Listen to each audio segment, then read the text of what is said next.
Tal-Għaqda Repubblika jridu li jiġu irtirati l-abbozzi tal-liġijiet li ressaq il-Gvern għad-diskussjoni fil-Parlament u li dwarhom hemm konsultazzjoni pubblika miftuħa sa' 7 ta' Settembru.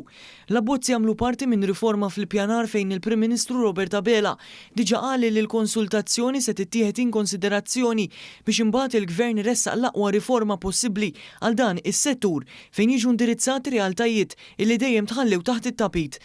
Fost oħrajn hemm illegalitajiet fejn in-nies baqgħu gawdu minnhom bi proprjetajiet mibnija illegalment, iżda li din ir-riforma tipproponi multi ħorox biex dawn jitħallsu il-flus li jidħlu jmorru għal proġetti ta' fejda għal poplu fosthom investimenti ambjentali. Iżda l-Għaqda Estremista Repubblika llum immexxija minn Vivian Cremona, ex-ambaxxatur fit-Tuniżija fi żmien Gonzipien, u warajha dak li kien anke President Robert Aquilina trid li jiġu rtirati l-abbozzi.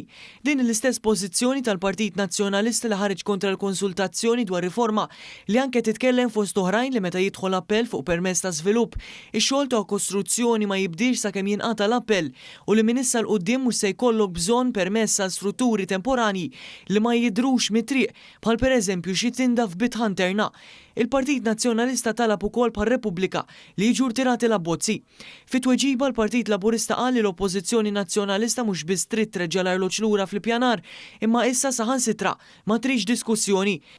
Xejn ġdid, dan hu l-istess partit li lanqas diskussjoni bejn iż-żewġ kontestanti għal kariga ta' kap ma ħalla ssir. In-nota l-Partit Laburista li rimarka kif issa l-Working Group maħtur mill-Prim Ministru l-ġimgħa l-oħra mhux biss se jarbel u janalizza s-sottomissjonijiet favur riforma fl-ippjanar aktar sensibbli u responsabbli, imma fuq kollox se jiltaqa' ma' stakeholders fis-settur.